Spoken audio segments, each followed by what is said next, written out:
Nested if भी होता है नेस्टेड इफ भी होता है। नेस्टेड इफ आसान है, तो वो भी मैं आपको बता दूंगा, लेकिन नेस्टेड लूप जो है वो थोड़ा सा ट्रिकी होता है तो वो हम देख लेते हैं। और रिवर्स में किस तरह से लूप को हम चला सकते हैं, तो हम वो देख लेते हैं। उसमें देखिए रिवर्स में यानी कि लूप चलेगा तो उसी तरीके से, लूप का जो मेन मकसद होता है वो तो उसी तरीके से रन होगा। यानी कि कोई चीज़ भी जब आपको रिपीटेड करनी होती है तो आप लूप लेते हैं, तो वो उसी तरह से हो गया। लेकिन उसमें हम क्या करते हैं कि लेट्स से कि हम फॉर का लूप चला रहे हैं और आई को करते हैं इक्वल्स टू 10। ठीक है ना। और यहाँ पे आई इज लेस देन की जगह देते हैं ग्रेटर देन। ठीक है ना, ग्रेटर देन 0 कर देते हैं। और क्योंकि लूप आपके पास रिवर्स में चल रहा है तो आई माइनस माइनस कर देंगे हम यहाँ पे। ठीक है ना, आवाज आ रही है आपको? जी जी। ठीक है ना। अब इसको अगर हम अपने पास डॉक्यूमेंट डॉट राइट एलन करें और चेक करें, तो दिस इज रिवर्स लूप हम यहाँ पे लिख दें और प्लस करके आई यहाँ पर दे देते हैं और स्टेटमेंट टर्मिनेटर, इसको सेव करते हैं हम अपने पास।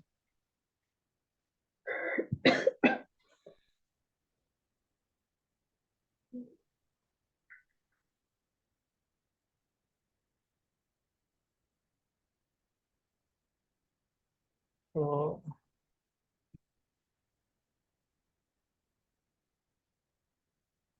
चेक कर लेते हैं इसको।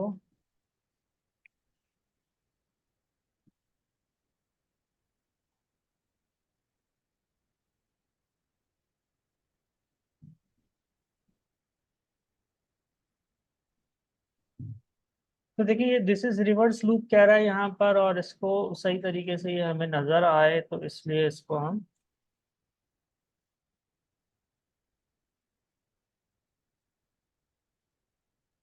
तो ये आपके पास देखिए इस तरह से 10-9 रिवर्स के अंदर काम कर रहा है। तो इसमें लॉजिक यही है कि लूप ऑब्वियसली बात है रिवर्स में चल रहा है तो इनिशियलाइज आपके पास इस तरह से होगा, किसी बड़े नंबर से होगा, और फिर आप किसी छोटे नंबर पे वो जाके रुकेगा। लेस देन की जगह ग्रेटर देन आएगा और प्लस की जगह माइनस आपके पास आएगा। ठीक है ना। हम्म। एक तो ये बात हो गई। दूसरा ये कि देखिए हमारे पास इसी तरीके से मल्टीपल लूप आप लगा सकते हैं, नेस्टेड लूप जिसे हम कहते हैं। तो उसके अंदर हम एक केस ले लेते हैं और वो केस ये ले लेते हैं कि लेट्स से कि मुझे एक लाइन के अंदर, वन लाइन के अंदर 5 स्टैटिक प्रिंट करवाने हैं ना, तो 5 स्टैटिक या 10 स्टैटिक प्रिंट करवाने हैं। तो मैं स्क्रिप्ट ले लेता हूँ अपने पास, और स्क्रिप्ट के अंदर for I equals to 1, I is less than 11 and I plus plus, ये हमने किया। और यहाँ जाके मैं कह रहा हूँ डॉक्यूमेंट डॉट राइट एलन के अंदर स्टैटिक, सिंपल स्टैटिक मैंने प्रिंट करवा दिया 10 दफा। ठीक है। तो अब इसको हम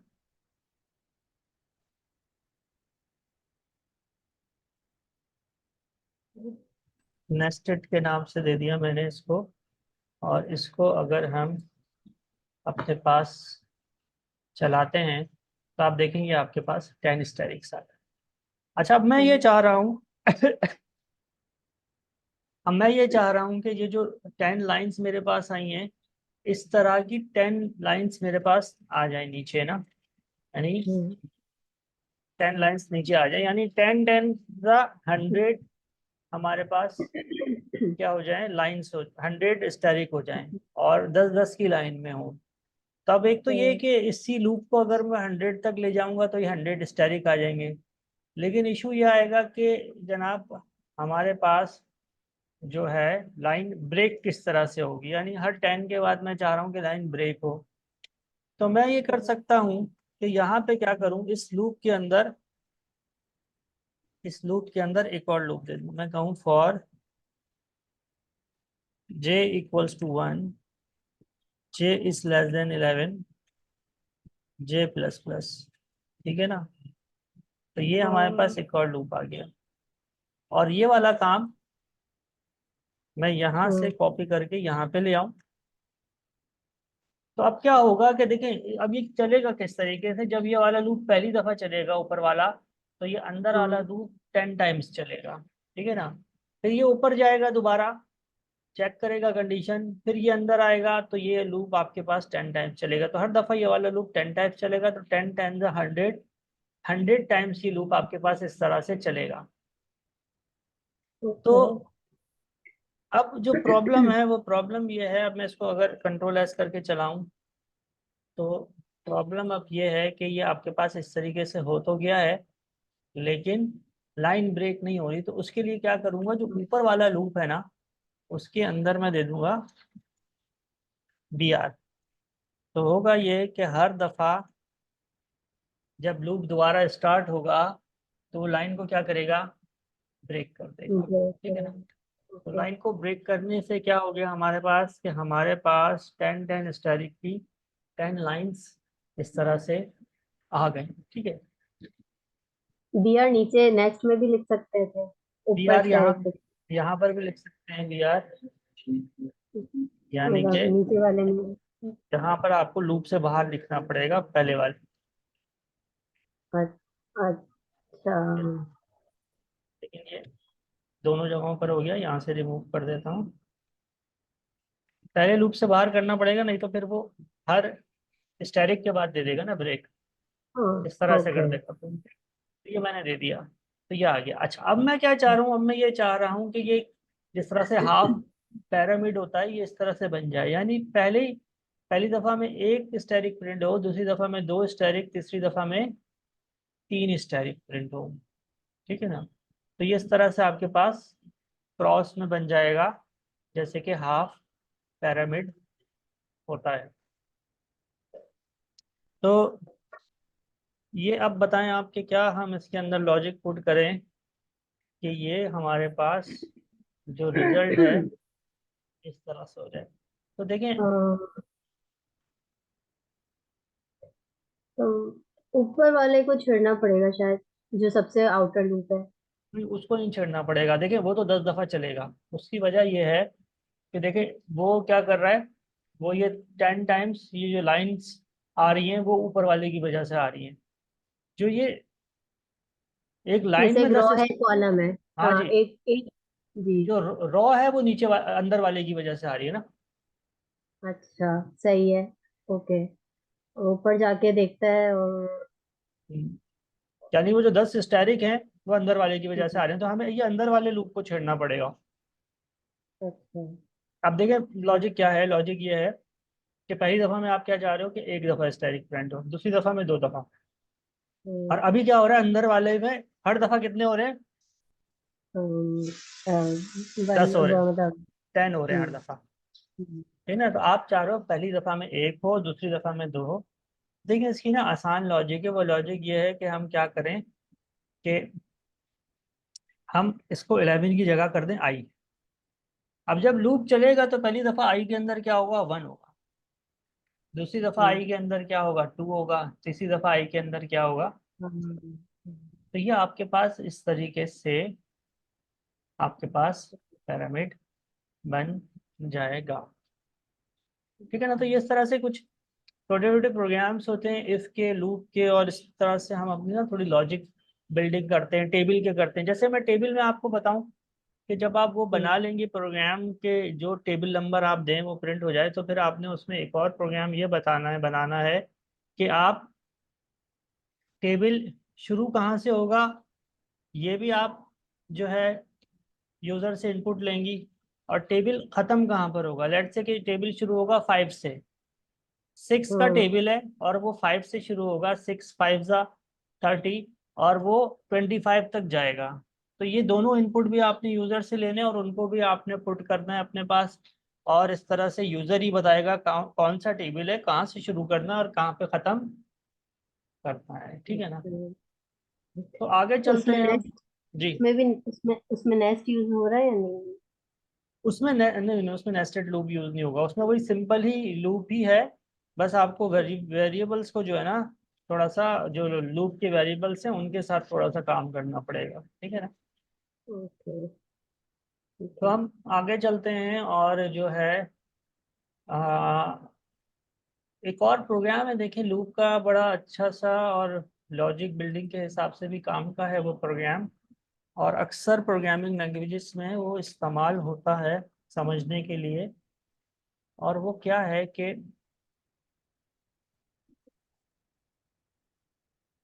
आप जो है ना, 1 से लेके जो 10 तक की गिनती है हमारे पास, उसको आपस में प्लस करना है,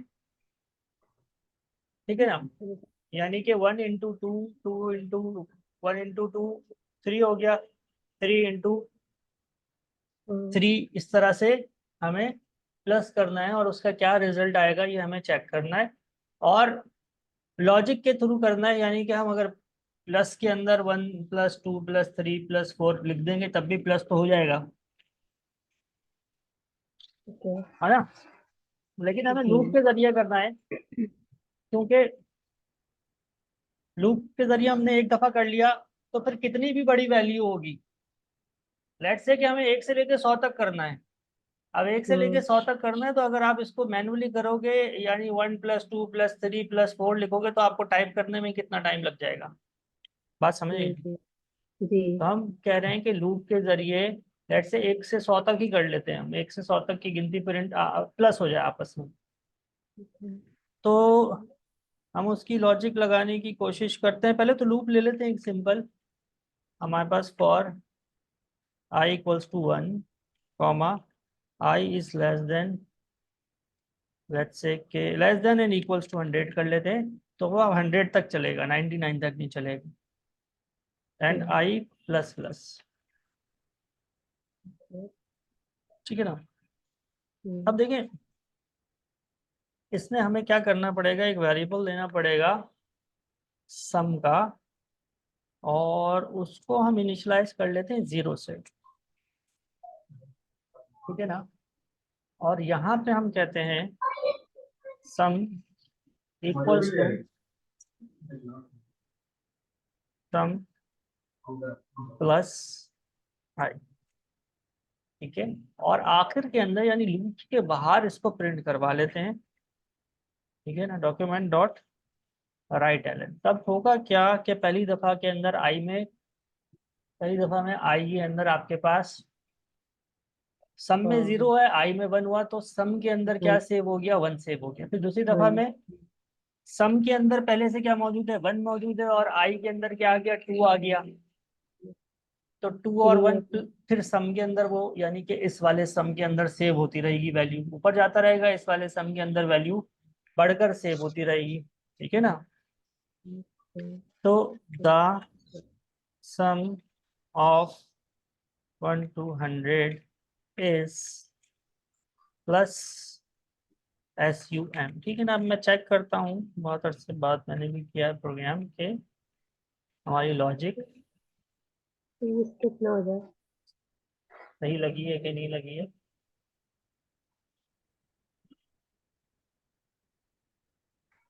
तो सही है, जो मुझे याद आ रहा है कि ये इतने ही बनेंगे। हम इसको अगर कैलकुलेटर पे करके चेक करेंगे तो हमें समझ में आ जाएगी, और अगर ये तो इसको हम मतलब आपने, मतलब इसका एल्गोरिथम क्या बताया आपने, इसका क्वेश्चन क्या बताया कि वन से वन लेके मुझे। 1 से लेके 100 तक जो वैल्यूज हैं वो आपस में प्लस होती जाएं। अच्छा, आपस में प्लस होती है, हाँ और देखें, प्रिंट कराना, मैं आपको बताता हूँ। प्रिंट नहीं, भी करा सकते हाँ प्रिंट भी करवा सकते हैं। हम क्या करना चाह रहे हैं, हम यहाँ पे देख लेते हैं 1, और फिर जो है +2 + 3 + 4 + 5 हैं? + 6 + 7 ओके। + 8 + 9 + 10, सही। 55, ये हम चाह रहे हैं, ठीक है ना।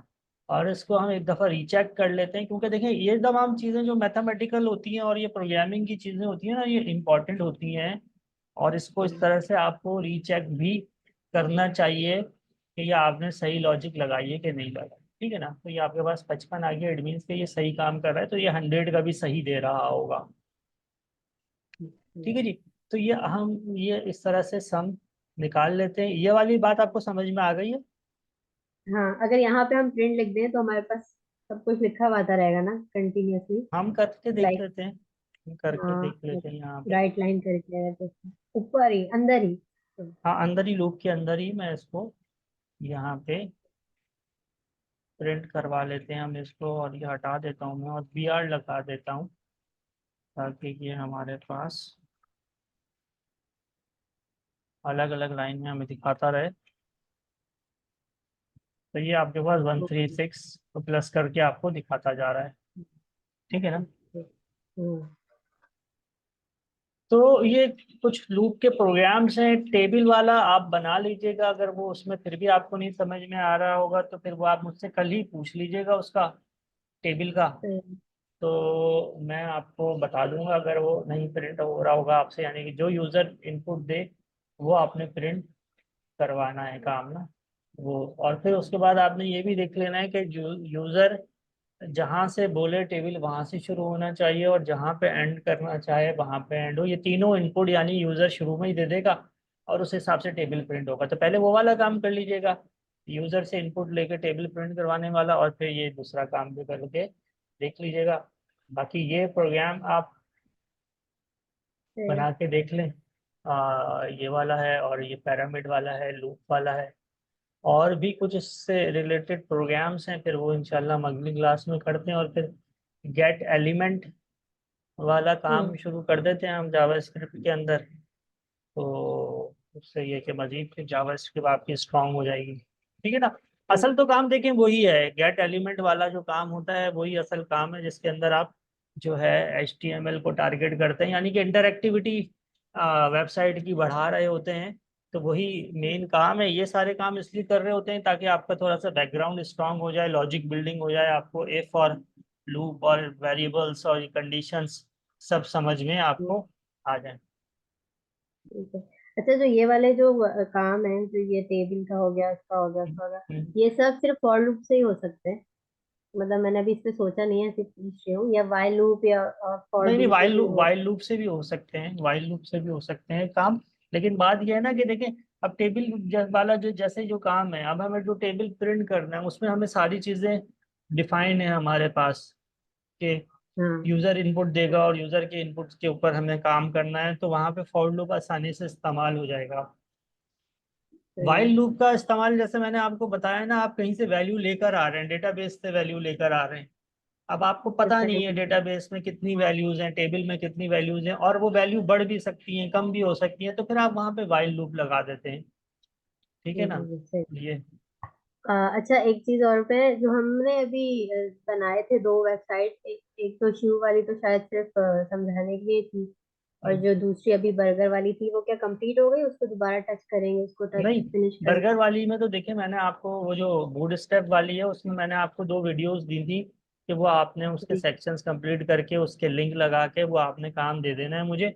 उसके अंदर हाँ। उसको नहीं छेड़ेंगे, लेकिन उसके अलावा जो है ना CSS में कुछ चीज़ें रहती हैं, खास तौर पे HTML का तो इतना इशू नहीं है, लेकिन CSS हम्म। में कुछ टॉपिक्स रहते हैं वो करवाने हैं।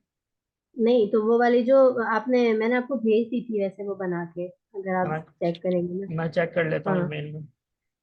तो मतलब वो कंप्लीट हो गई तो, क्योंकि मैं ना, मुझे थोड़ा वो हो रहा था कि एक आउटलाइन बना के रख लूँ काइंड ऑफ पोर्टफोलियो की, तो उसमें वो डाल सकती हूँ अभी, हाँ मतलब हाँ, एक वो दो डाल घंटे के सकती हैं लिए? बर्गर वाली। मैं एक दफ़ा उसको चेक कर लेता हूँ, उसका रिस्पॉन्सिव चेक कर लेता हूँ, उसमें सारी चीज़ें जी। चेक कर लेता हूँ, कोई इशू होता है तो मैं आपको ठीक करवा देता हूँ उसके अंदर।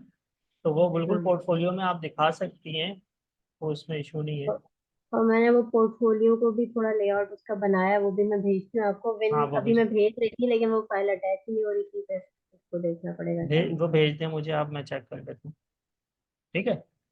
जी। सही सही। चलो, अल्लाह हाफिज़।